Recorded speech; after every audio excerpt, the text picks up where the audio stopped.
Folks, hello and welcome to Tavern Chat. I'm your host, Eric Tenkar, your bartender in the OSR. First things first, before I go on to Gen Con Indie, um, I will not be posting on the blog side until at least Tuesday. Chris Doggle uh, posted today, and it will be posting tomorrow.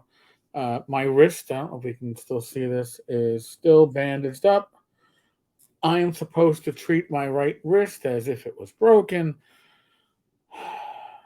Basically, it makes typing a real pain in the ass. So, technically, the Volodonasian Raptor contest will be open until Tuesday, I guess. So, you still have time to get your entries in.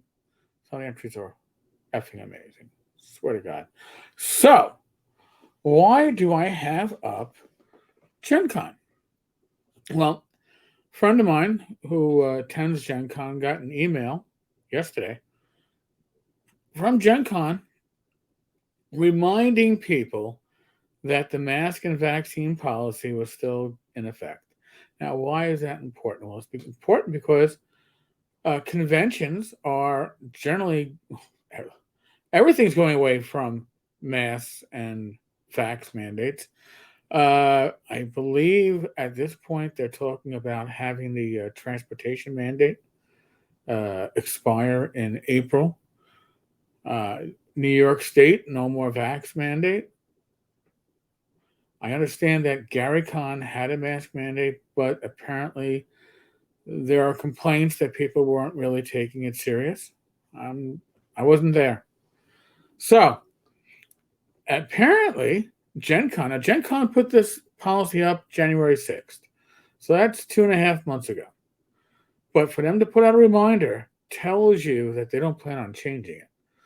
After a successful return to an in person convention in 2021, we're excited to see even more of you this summer in Indianapolis for Gen Con Indy 2022. Your health and safety remain our top priority as we plan for this year's convention. And the ongoing COVID 19 pandemic requires that we continue to implement enhanced safety procedures to keep everyone as safe as possible.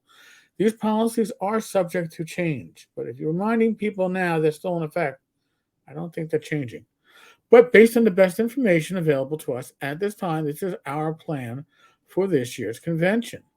At Gen Con Indy 2022, all participants will be required to show proof of vaccination to attend the convention and wear a mask in all indoor spaces.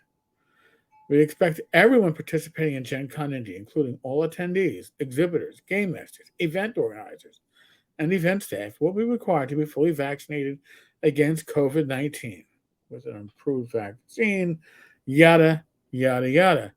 Details about acceptable documentation and a verification process will be announced in the coming months, but we anticipate that participants will be required to show either a verified digital proof of vaccination on a smartphone or their physical vaccination card, along with government issued ID, before entering the convention center. Now, isn't that going to be fun?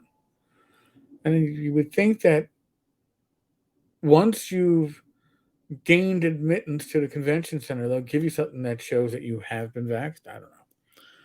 Our restrictions and requirements are subject to change, and we will consider modifications to our mandatory vaccination policy on a case by case basis based on the most up to date information from the CDC and a bunch of other locations. Now, this is what I do find a little interesting. Mask wearing requirements. We currently plan to implement the same mask wearing requirement as last year at Gen Con Indy. Everyone participating in Gen Con Indy will be required to wear a mask in all indoor spaces unless actively eating or drinking in designated spaces.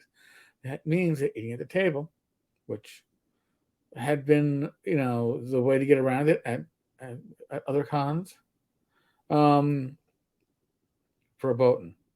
Now, again, I haven't been to a convention since last year's North Texas. I was supposed to go to ShireCon. My had car issues and well-timed car issues because I was actually able to get a new car at the end of September, and before the huge price increases took effect. Holy shit! Um, And I missed out on Game Hole, which I was going to go to because we had an unchangeable, hard to get doctor's appointment for Rachel's eyes. So we missed those.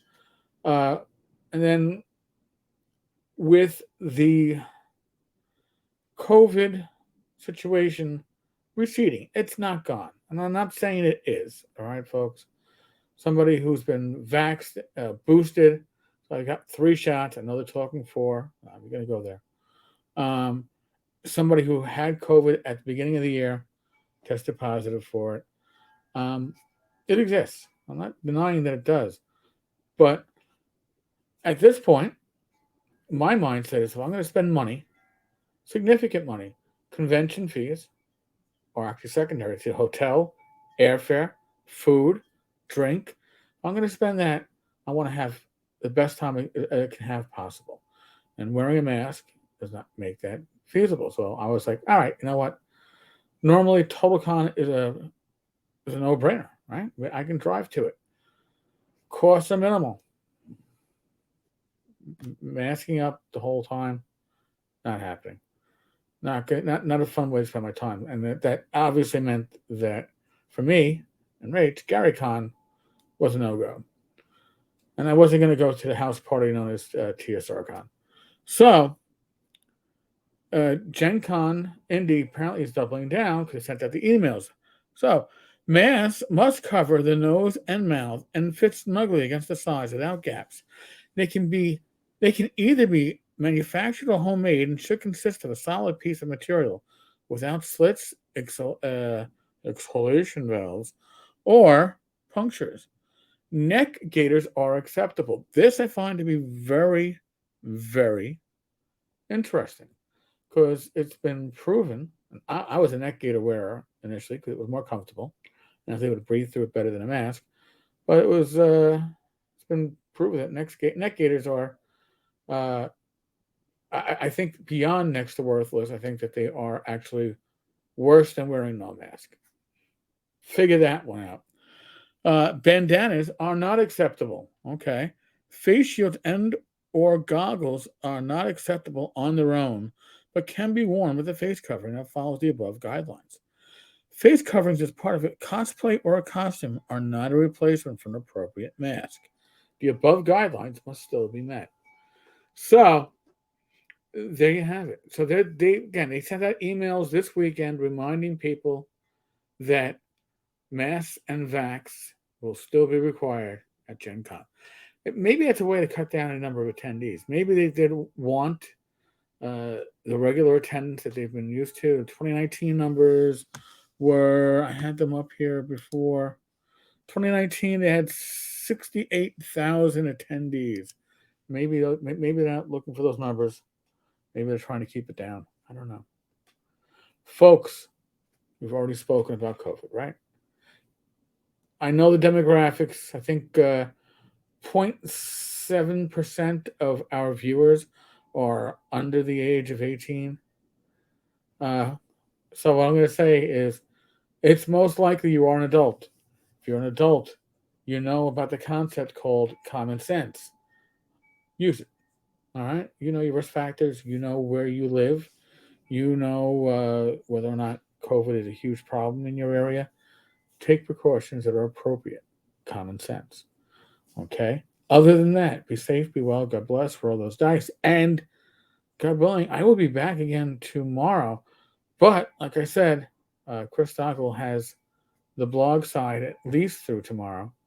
We'll reevaluate that as it goes on. Because again, the man, the wrist.